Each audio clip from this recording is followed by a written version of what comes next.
si Jade Buhoy at narito ang mga napapanahong balita.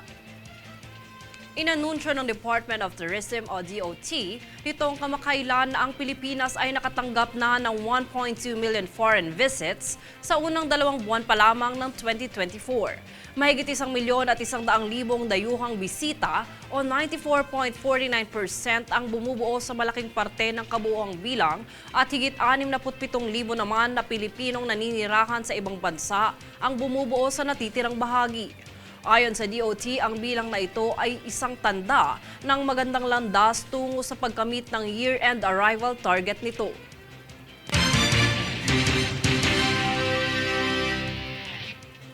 Nakahandang gawan ng hakbang ng Philippine National Police o PNP na tututukan ang mga nagbebenta ng vape products sa mga menor de edad na siyang matuturing iligal. Yan ang balitang hatid ni Danizel Lopez.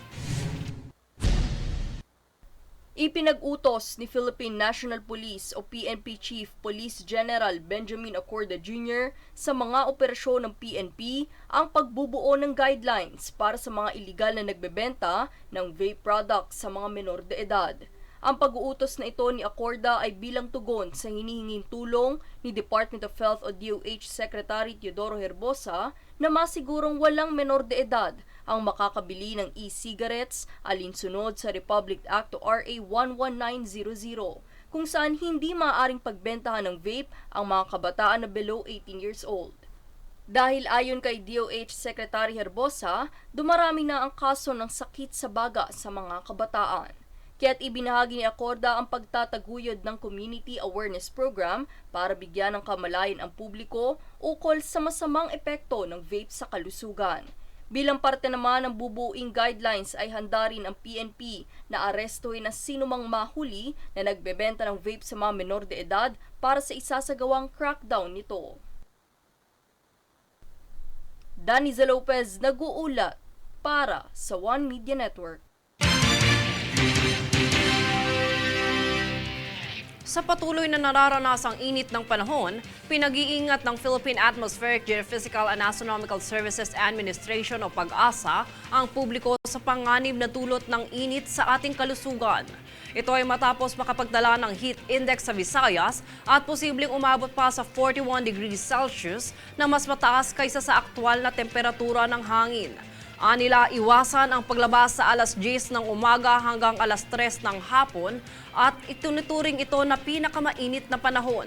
Kung di maiwasan, magdala ng panangga sa init tulad ng sombrero o payong at manatiling hydrated.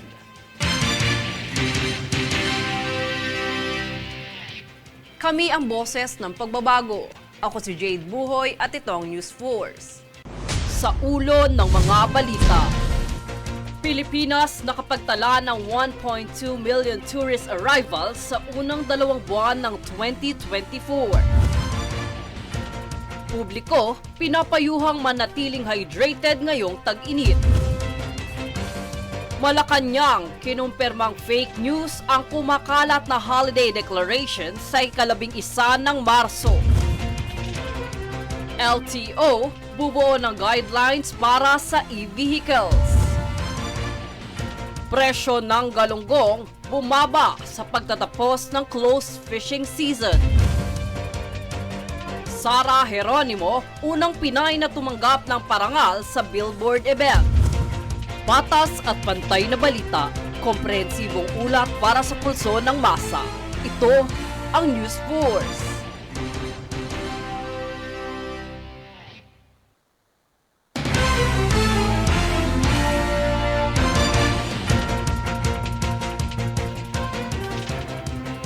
Ako si Jade Buhoy at narito ang mga napapanahong balita.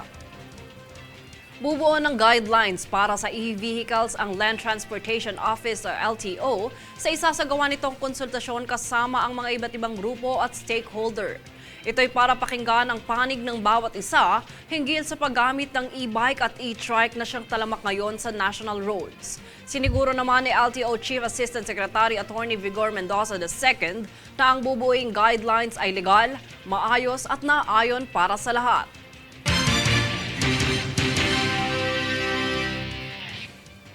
Suportahan ang pag-unlad ng industriya ng bigas sa bansa. Yan lamang ang isa sa mga layuning tinutukan ni Department of Agriculture o DA Secretary Francisco Chu Laurel Jr. sa pamamagitan ng pakikipag-ugnay sa IRRI. Tunghayaan ang ulat para sa buong detalye. Binisita kamakailan ni Department of Agriculture o DA Secretary Francisco Chu Laurel Jr. ang International Rice Research Institute o IRRI upang makipag-ugnay rito para sa mga paraan ng pag-unlad ng industriya ng bigas sa bansa.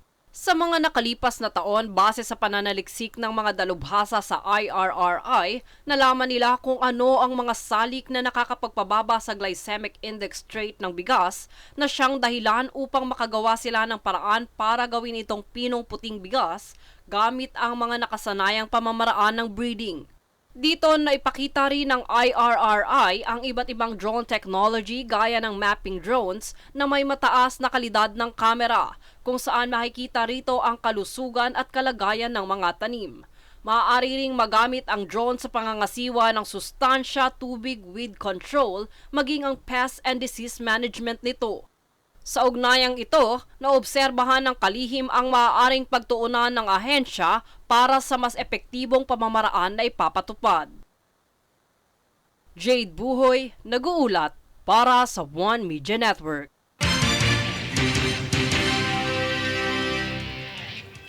Tumataas ang posibilidad na maganap ang La Niña phenomenon sa darating na Hunyo hanggang Hulyo. Nasa 55% ang posibilidad na mangyari ito sa susunod na 6 na buwan.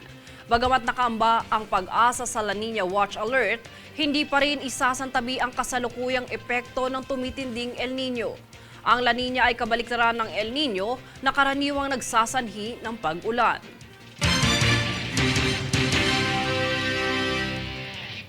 Kami ang boses ng pagbabago. Ako si Jade Buhoy at itong News Force. Sa ulo ng mga balita, Pilipinas nakapagtala ng 1.2 million tourist arrivals sa unang 2 buwan ng 2024.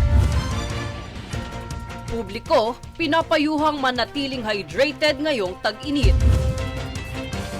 Malacanang, kinumpirmang fake news ang kumakalat na holiday declaration sa ika-11 ng Marso. LTO, bubuo ng guidelines para sa e-vehicles. Presyo ng galunggong bumaba sa pagtatapos ng close fishing season. Sara Geronimo, unang Pinay na tumanggap ng parangal sa Billboard event. Patas at pantay na balita, komprehensibong ulat para sa pulso ng masa. Ito ang News Force.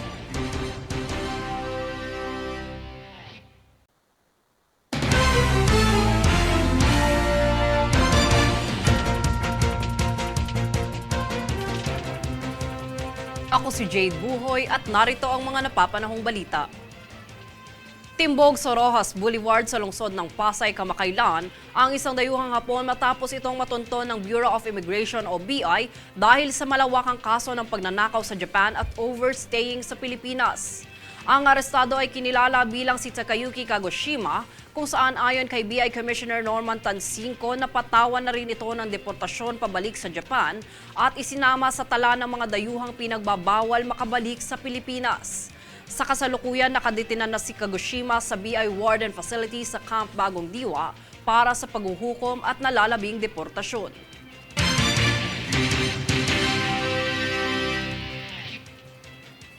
Ayon sa AFP, nauubos na ang resupply ships ng Pilipinas dahil sa mga insidente ng pangaharas ng China Coast Guard. Para sa detalye, narito si Francis Riodique. Kasalukuyang kinukumpuni ang mga resupply ships ng Pilipinas. Kabilang narito ang 3 resupply ships ng Philippine Navy na Uniza May 4 matapos masira ang mga bintana dahil sa pambobomba ng water cannon ng China Coast Guard. Kasama rin ang Uniza May 2 matapos mabangga ng CCG noong Oktubre nakaraang taon, pati na ang Uniza May 1.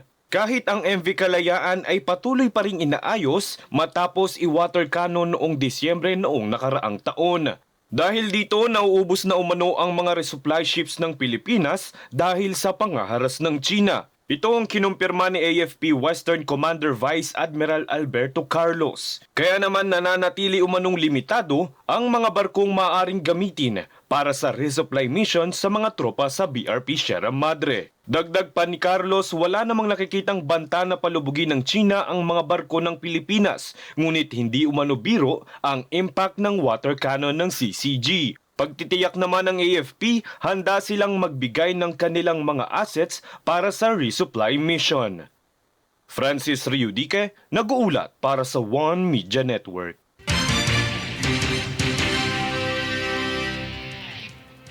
Isinaad ng Official Gazette ang di umano'y deklarasyon ng holidays sa darating na ika-11 ng Marso bilang fake news sa isang pahayag na inilabas sa official Facebook page nito kamakailan. Inilabas ang nasabing abiso matapos ang pagkalat ng Proclamation No. 729 na sinasabing inilabas ng Malacanang na nagdeklara ng ika-11 ng Marso bilang holiday kaugnay ng pagdiriwang ng Idil Fitr.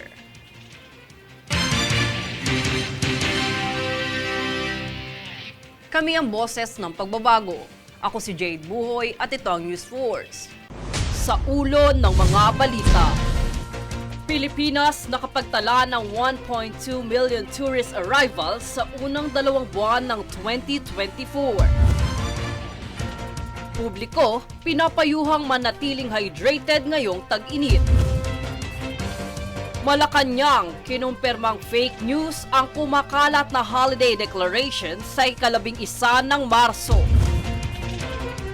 LTO, bubuo ng guidelines para sa e-vehicles. Presyo ng galunggong bumaba sa pagtatapos ng close fishing season. Sara Geronimo, unang Pinay na tumanggap ng parangal sa Billboard event. Patas at pantay na balita, komprehensibong ulat para sa pulso ng masa. Ito ang News Force.